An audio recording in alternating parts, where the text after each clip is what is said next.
పరిమళము నీదేనా నాలో పరవశము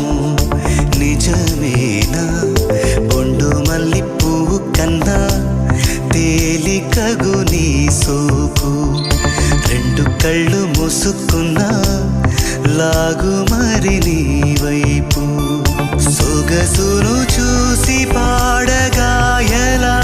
కనులకు మాట రాదుగా అలా వింతల్లోనూ కొత్త వింత నువ్వేనా ఆ అందం అంటే అచ్చంగాను నువ్వే